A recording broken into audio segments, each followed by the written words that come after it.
Hello? Hey, it's Eric Hannett calling, Hampshire Fishing Game. Oh, how you doing? Good, you? Good. Good. I'm calling about Lucas.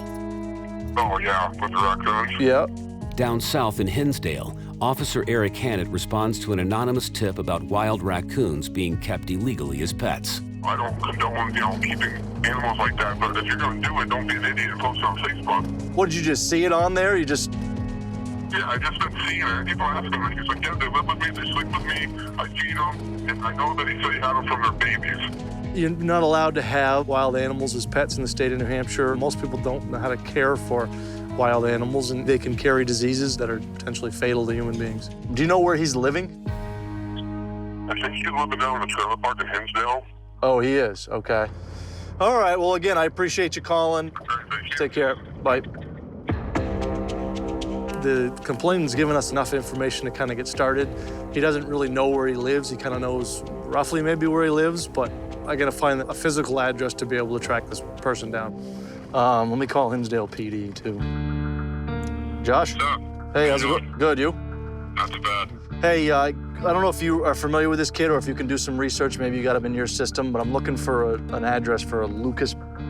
Does that ring a bell or no? Yeah, Oh, you know who he is? I do. I think, looks like he moved over to Freedom Acres. Just around from house to house, they'll stay there for a little bit. It raises red flag with the fact that this guy's moving all over the place.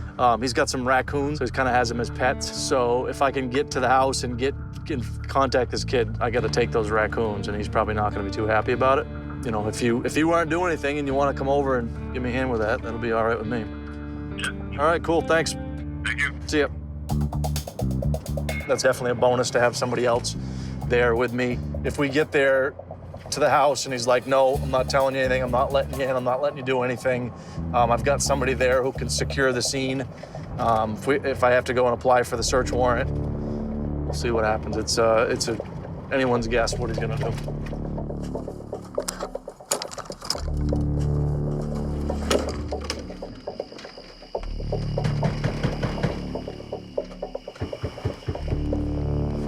How's it going? Good. Lucas around? Lucas around? Nope. Is he living here? Nope. Where's he living? I have no clue. Huh? How long ago did they move out? Said a couple months ago. A couple months ago? Yeah, it was staying here. Yep. Josh and I got to the residence and find out that the kid's not living here. There's somebody living there. At first, I'm thinking, well, maybe he's just covering for him, saying that he's not there, but it's pretty obvious right away that he doesn't have any idea who these people are. All right, well, appreciate it. Thank you, sir. Have a good night. Take care. Well, Sorry about that. no, yeah, I appreciate the effort. I'm frustrated that I can't track this guy down. Anything else? Give me a shout. I appreciate it. All right, thanks. Thanks. Take care. See ya. 200 miles south in Hinsdale, Officer Eric Hannett follows up on a lead in his captive raccoon case. Kelly. Thanks for calling me. You bet. I got a call from the Vermont warden, Kelly Price, who told me that he located a couple of raccoons that originated in the state of New Hampshire. So what's the story here? I think these are the two critters you've been after, just like myself. You were looking for Luke, and Yes, sir. a property owner called about an address that she saw these in their basement because they were selling the house, and she thought it was pretty interesting that two raccoons were in cages in the basement. Right. So And so they were living at the house like legally. They were supposed to be there. They were renting the place or whatever. renting, yep, Okay. So when you went to the house and just they let you in eventually, or was it? he did. Yeah. But biggest concern, of course, for us is whether or not these could be rabies carriers. Right. I'm just giving it to you. It's all yours. Yeah. Thanks. I appreciate it. Sometimes you can quarantine them and just kind of keep an eye on them and watch them. And if they don't show signs and symptoms of rabies, then maybe you don't have to test them. Clearly, you can see this. It's not healthy. There's something wrong with it. They don't look good. One of them can't walk.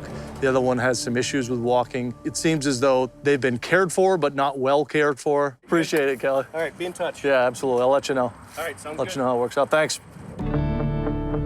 So now I'm gonna bring them to my rehabilitator wild animals aren't meant to be had as pets, and this is a prime example of why.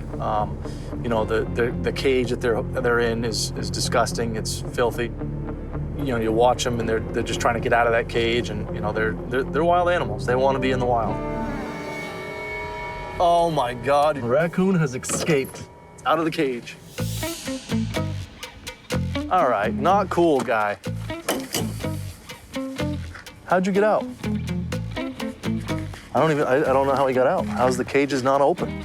Come on. No, no, you don't. Come on. No, no growling. Come on, let go. Oh, God. Where the hell did he get out? Nope, nope, go.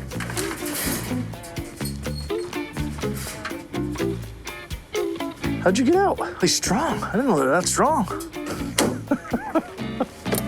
That would have been bad. In Hinsdale, New Hampshire, Conservation Officer Eric Hannett is transporting a pair of confiscated pet raccoons to a local rehabber. Well, we almost lost him. He got out of the cage and was in the back of the truck, looking over the side. Well, So, didn't lose him. that's good. It's a good thing. So it's a good start. Absolutely. All right, guys. I mean, he can't move at all. No, Like for himself. can't. And this one's He's got some got some skills. strength. He has a little bit of motor issues, a weakness in the hind end, but he can climb and he's in good weight. Mm-hmm. He's certainly not releasable, but he could be in an educational facility. Mm-hmm. We could find him placement if that was acceptable to all the parties. Based on what you're seeing with this critter here and with him, what do you think they had, or what do you think was the? I mean, just. It's not rabies, because once animals are symptomatic, once they're unable to move, or they have weakness, or they're circling, or they're biting or foaming, they're usually dead within 10 days. Okay.